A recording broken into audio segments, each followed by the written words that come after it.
আসসালামু আলাইকুম, সবাই কেমন আছেন? আশা করি সবাই ভালো আছেন। বন্ধুরা, দেখতে পাচ্ছেন বাংলাদেশ সেনাবাহিনীতে এমওডিসি সৈনিক পদের নিয়োগ বিজ্ঞপ্তি প্রকাশিত হয়েছে। আর এই নিয়োগ বিজ্ঞপ্তির মধ্যে বাংলাদেশের কিছু জেলা ব্যতীত বাংলাদেশের সকল জেলার প্রার্থীরা কিন্তু আবেদন করতে পারবেন। তো আবেদন করতে হলে আপনাদের শিক্ষাগত যোগ্যতা এবং শারীরিক যোগ্যতা কী কী প্রয়োজন পড়বে, বয়স কত প্রয়োজন পড়বে, কত তারিখে আবেদন শুরু হবে, কত তারিখে শেষ হবে এবং আপনাদের কী কী করণীয়, এই নিয়ে বিস্তারিত সব কিছু এই ভিডিওতে আলোচনা করব। তাই প্রথম থেকে শেষ পর্যন্ত সবাই ভিডিওটি দেখবেন। তো প্রথমেই দেখব আবেদনের সময়সীমা। তো এখানে দেখতে পারতেছেন SMS ও অনলাইনের মাধ্যমে আবেদন শুরুর তারিখ 25শে নভেম্বর 2024 এবং আবেদনের শেষ তারিখ 20শে ডিসেম্বর 2024 তারিখ। এই সময়ের মধ্যে কিন্তু আপনাদেরকে SMS ও অনলাইনের মাধ্যমে আবেদন করতে হবে। তো প্রথমেই বলে নিই, এখানে 3টি ট্রেড আছে। 3টি ট্রেডে শুধুমাত্র পুরুষ প্রার্থীরা কিন্তু আবেদন করতে পারবেন। এখানে দেখতে পারতেছেন লেখা আছে 2025 সালে MODC centre and records Rajendrapur সেনানিবাসের সৈনিক পদে শুধুমাত্র পুরুষ প্রার্থী ভর্তি কার্যক্রম অনুষ্ঠিত হবে। তো প্রথমেই দেখতে পারতেছেন আবেদন। একজন প্রার্থী প্রয়োজনীয় যোগ্যতা সাপেক্ষে সাধারণ, করণিক এবং আর্মুরার ট্রেডে আবেদন করতে পারবেন। এছাড়া এমওডিসি সদস্যদের সন্তানগণ প্রার্থী হিসেবে আবেদন করতে পারবেন। সকল ক্ষেত্রে SMS ও অনলাইনের মাধ্যমে আবেদন করতে হবে এবং আবেদনের জন্য সর্বমোট 300 টাকা, মানে ভর্তি পরীক্ষা ফি বাবদ 200 টাকা এবং অনলাইন রেজিস্ট্রেশন ফি বাবদ 100 টাকা কর্তন করা হবে। এই ছিল আবেদন ফি। এখন দেখব যোগ্যতা।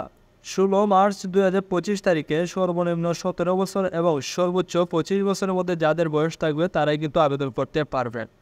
এবং এরপরে দেখতে পাচ্ছেন শিক্ষাগত যোগ্যতা। সাধারণ ট্রেডের প্রার্থীদের জন্য শিক্ষাগত যোগ্যতা প্রয়োজন পড়বে SSC অথবা সমমানের পরীক্ষায় GPA 2 পয়েন্ট পেয়ে উত্তীর্ণ হলে কিন্তু আবেদন করতে পারবে। এবং করণিক ট্রেডে আবেদন করতে হলে SSC অথবা সমমানের পরীক্ষায় ন্যূনতম GPA 3 পয়েন্ট পেয়ে উত্তীর্ণ হতে হবে। এরপরে আর্মুরার ট্রেডে আবেদন করতে হলে অবশ্যই SSC অথবা সমমানের পরীক্ষায় ন্যূনতম GPA 3 পয়েন্ট পেয়ে বিজ্ঞান বিভাগতে উত্তীর্ণ হতে হবে।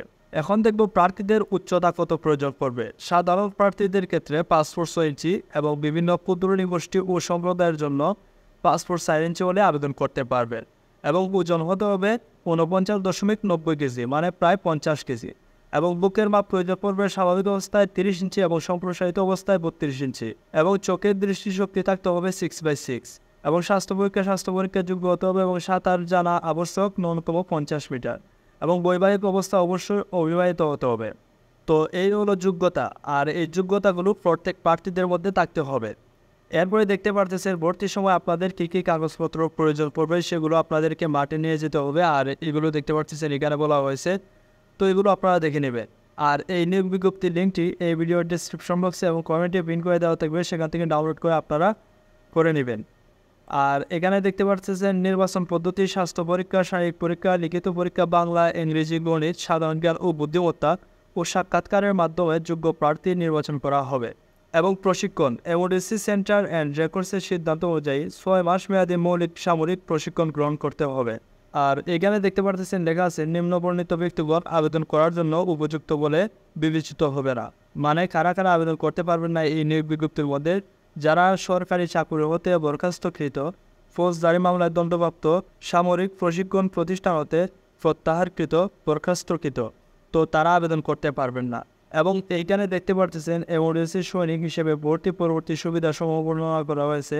বেতন ও ভাতা: প্রশিক্ষণকালীন মাসিক বেতন টাকা 8,800 এবং প্রশিক্ষণ শেষে যৌথ বাহিনীর নির্দেশনাবলী JSI অনুযায়ী বেতন ও ভাতা প্রাপ্য হবে। এবং পদোন্নতি: সৈনিক হতে মাস্টার ওয়ারেন্ট অফিসার পর্যন্ত যোগ্যতা অনুযায়ী পদোন্নতির সুযোগ রয়েছে। এবং বাসস্থান: নিরাপদ ও মনোরম পরিবেশে মানসম্মত সুসজ্জিত বাসস্থানের সুযোগ রয়েছে। এবং রেশম ও চিকিৎসা: ভর্তুকি মূল্যে রেশম প্রাপ্তির সুযোগ এবং সাময়িক হাসপাতালে নিজ স্ত্রী ও সন্তানদের উন্নত চিকিৎসা সুবিধা রয়েছে। এবং এখানে দেখতে পারতেছেন লেখা আছে উল্লেখিত জেলার প্রার্থীদের আবেদন জমাদানের জন্য চোখে বর্ণিত কোড ব্যবহার করতে হবে। মানে যে যে জেলার প্রার্থীরা আছেন সে জেলার নামের পাশে দেখতে পারতেছেন কোড দেওয়া আছে, সে কোডগুলো কিন্তু আপনাদেরকে ব্যবহার করতে হবে আবেদন করার সময়। তো কিভাবে আপনারা আবেদন করবেন? SMS ও অনলাইনের মাধ্যমে আবেদনের নিয়মাবলী। প্রথম ধাপ: ভর্তি ইচ্ছুক প্রার্থীদের প্রথমে টেলিটক প্রিভিয়াসের মাধ্যমে SMS করতে হবে। এক্ষেত্রে মেসেজ অপশনে গিয়ে সৈনিক পদের ভর্তির জন্য নিম্নলিখিত তথ্যগুলো টাইপ করে 16222 নাম্বারে আপনাদেরকে SMS করতে হবে। তো প্রথমে সাধারণ প্রার্থীরা কিভাবে আবেদন করবেন? সাধারণ প্রার্থীগণ যোগ্যতা থাকা সাপেক্ষে সাধারণ ট্রেড, করণিক এবং আরমোরার ট্রেডে আবেদন করতে পারবেন। প্রথম এসএমএসে আপনাদেরকে লিখতে হবে MODC space first 3 letter of SSC board, মানে এসএসসি বোর্ডের প্রথম 3টি অক্ষর লিখবেন। এরপরে আপনাদের এসএসসি রোল নাম্বার লিখবেন। এরপরে স্পেস দিয়ে পাসিং ইয়ার, মানে আপনাদের এসএসসি পাশের বছর লিখবেন। এরপরে স্পেস দিয়ে আপনাদের ডিস্ট্রিক্ট কোড, মানে আপনার জেলার যে কোড, একটু আগে যে কোডগুলো দেখিয়েছিলাম সেখান থেকে আপনার জেলার যে কোডটা আছে সে কোডটা ব্যবহার করবেন। এরপরে স্পেস দিয়ে আপনাদের ট্রেড কোডটি লিখতে হবে। তো ট্রেড কোড কোনটি? তো দেখতে পাচ্ছেন এখানে ট্রেডের নাম করণিকের জন্য CLK এবং আরমোরারের জন্য ARMR, এবং যারা GD ট্রেডে আবেদন করবেন তাদের জন্য GD লিখবেন। তো এই হলো ট্রেড কোড। এরপরে দেখতে পাচ্ছেন এখানে MODC সন্তান প্রার্থীদের ক্ষেত্রে নিম্নবর্ণিত এই অনুযায়ী আপনাদেরকে মেসেজ করতে হবে।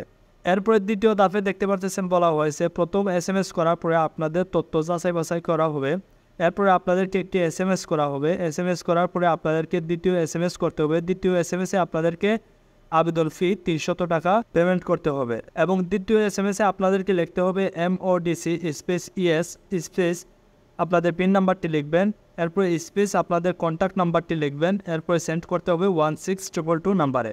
এরপরে তৃতীয় ধাপে দেখতে পাচ্ছেন বলা হয়েছে দ্বিতীয় SMS প্রেরণের পর প্রার্থীকে টেলিটক কর্তৃক একটি ইউজার আইডি এবং পাসওয়ার্ড দেওয়া হবে, এবং সেই ইউজার আইডি এবং পাসওয়ার্ডটি ব্যবহার করে দেখতে পাচ্ছেন এখানে একটি ওয়েবসাইট লিঙ্ক দেওয়া আছে modc.teletalk.com.bd। এই ওয়েবসাইটে গিয়ে আপনাদেরকে ইউজার আইডি এবং পাসওয়ার্ড দিয়ে লগ ইন করতে হবে। লগ ইন করার পরে অনলাইনে আবেদন ফর্ম পূরণ করতে হবে, এবং অনলাইনে আবেদন করার সময় আপনাদের 300x300 পিক্সেলের একটি ছবি প্রয়োজন পড়বে। এবং এরপরে দেখতে পাচ্ছেন প্রবেশপত্র সম্পর্কে কি বলা হয়েছে। অনলাইনে আবেদন ফর্ম পূরণের পর প্রার্থীকে প্রবেশপত্র প্রিন্ট করতে হবে। উল্লেখ্য, আবেদনের 7 দিনের মধ্যে প্রবেশপত্র প্রিন্ট করতে ব্যর্থ হলে পরবর্তীতে প্রিন্ট করা যাবে না। তাই অবশ্যই কিন্তু আপনাদের আবেদন ফর্ম পূরণের 7 দিনের মধ্যে কিন্তু আপনাদের প্রবেশপত্র ডাউনলোড করতে হবে। এবং এখানে দেখতে পাচ্ছেন বলা হয়েছে প্রত্যেক প্রার্থীকে নিজ নিজ ভর্তি পরীক্ষার 72 ঘন্টা পূর্বে টেলিটক কর্তৃক SMS-এর মাধ্যমে পরীক্ষার স্থান ও তারিখ জানানো হবে। এই ছিল বাংলাদেশ সেনাবাহিনীর MODC নিয়োগের বিস্তারিত আলোচনা। তো এই পর্যন্তই ছিল আজকে ভিডিও। পরবর্তীতে দেখা হচ্ছে নতুন কোনো ভিডিওতে। ততক্ষণ সবাই ভালো থাকবেন, সুস্থ থাকবেন। আসসালামু আলাইকুম।